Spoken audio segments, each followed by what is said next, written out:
We're sorry, Ipswich fans, but this match was a case of men versus children for almost the full 90 minutes. Sometimes people throw around terms like demolition job or complete domination just because of a lopsided scoreline. But in Liverpool's game against Ipswich, those descriptions weren't just about the goals, they matched the performance on the pitch perfectly. This was arguably our most comfortable game in the league so far. We put 3 past them in the first half and added another in the second, wrapping it up with ease. Many thought we'd struggle against a physical side like Ipswich, especially one that might sit in a low block to frustrate us. But instead, we completely dismantled them. And while credit obviously goes to the players, it was Arne Slot's masterful tweaks that made all the difference. So if you missed the game or want to know exactly how we destroyed Ipswich, make sure to hit those like and subscribe buttons. And let's dive straight into it. The lineup didn't hold any surprises, which wasn't unexpected after the fairly rotated side that faced Lille earlier in the week.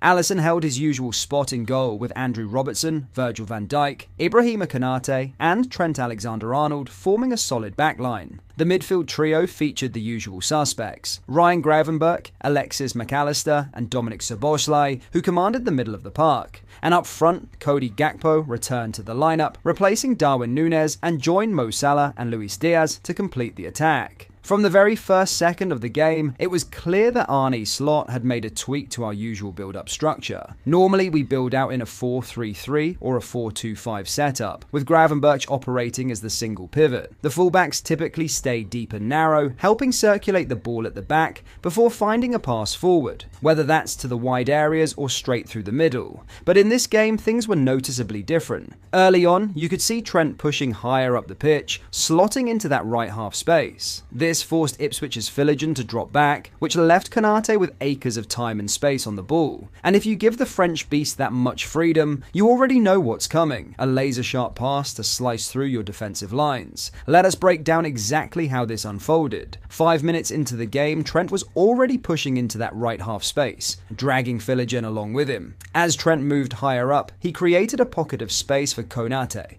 to step forward and take control of the ball. What's more, Trent's advanced position began occupying 2 additional Ipswich players, which left both Konate and Salah with plenty of time and space to operate, especially with Ipswich reacting late to the movement. At this point, Konate had multiple options available to pick out the perfect pass. Now, while this exact moment didn't lead to anything, just 5 minutes later, this approach paid off big time. Take a look at how much time and space Konate had on the ball again, and just notice how many options he had to pick from. Thankfully, Ibu made the most of his most underrated weapon, his expansive passing, and threaded a perfect ball to Szoboszlai, setting up the Hungarian for the opening goal. And can we take a moment to appreciate how clean that finish was from Szoboszlai? Finally, he's getting the recognition he deserves. Early in the season, almost everyone was on his case because of his underwhelming output in the final third, but now he's silencing the doubters. But if you think Trent pushing high was the only trick Slot had up his sleeve, you'd be very wrong. One of the key things we did when Ipswich dropped into their low block was to overload the central spaces. Szoboszlai, McAllister and Gravenberch all stayed compact in the middle, while Robertson tucked inside from the left and Salah attacked the right half space. This setup allowed our wide players, Trent and Gakpo, to find themselves in isolated positions. And let's be honest, if you give those 2 players that much time and space, you're practically begging to be punished, considering their quality on the ball. Now, the specific sequence we just showed didn't result in a goal, thanks to a poor cross from Robertson. But just 2 or 3 minutes later, we executed the same trick to perfection, and this time it worked. Take a look here, we're overloading the central spaces again with Robertson making an underlapping run that opened up even more room for Gakpo to find himself in the perfect position. And from there, we all know how dangerous the Dutchman can be when he cuts inside on his right foot. He has the ability to unleash a powerful shot, though, to be fair, he had one way off target earlier in the game, or deliver a beautiful and swinging cross, and this time it was the latter. Gakpo floated a brilliant ball to the back post, where Mo Salah was waiting to bury it and score his 176th Premier League goal. With that, Salah overtook the legendary Thierry Henry on the all-time scorers list. Now, let's talk about the third goal, guys, because it honestly had us scratching our heads at first. Why, you ask? Well, we're so used to seeing Trent play those kinds of passes into the box that, for a moment, we thought it was him who set up Szoboszlai. But surprise, it was actually Ryan Gravenberch who dismantled Ipswich's block with that brilliant ball. Unfortunately for Szoboszlai, his shot was saved by the keeper, But once again, our strategy of flooding the central spaces paid off, giving us a better chance to capitalise on any rebound. And that's exactly what Cody Gakpo did, slotting it home to score his first goal of the season. One thing worth highlighting about this goal is how clever Szoboszlai, Gakpo and Diaz were with their runs into the box. Each player targeted a specific area. Dominic went near post, Gakpo attacked the middle, and Diaz aimed for the back post. This kind of movement doesn't just increase the chances of connecting with a cross,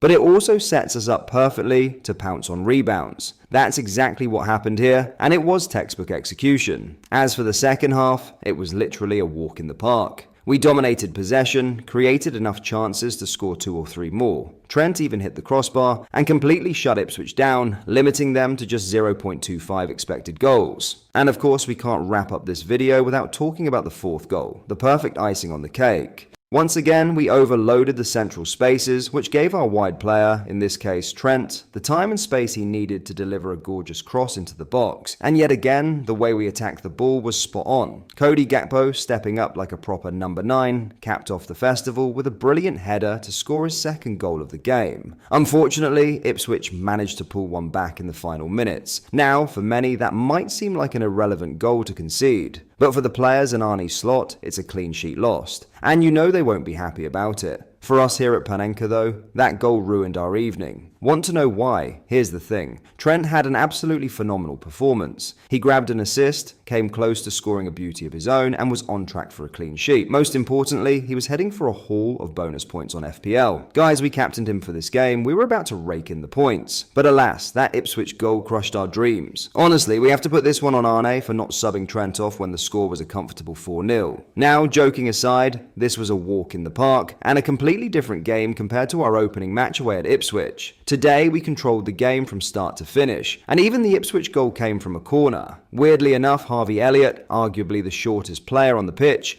was tasked with marking Greaves, which didn't exactly go to plan. Before we wrap things up, we've got to give a massive shout out to our captain, fantastic, Virgil van Dijk. Not only did he put in a dominant performance, completely nullifying Delap's threat, but he also made his 300th Premier League appearance for Liverpool. Make sure to drop a congratulations for our Dutch beast in the comments below. Another game, another 3 crucial points against a team that might have given us issues in the past. Luckily, we found a way to unlock their low block and net 4 goals to stay comfortably at the top of the league.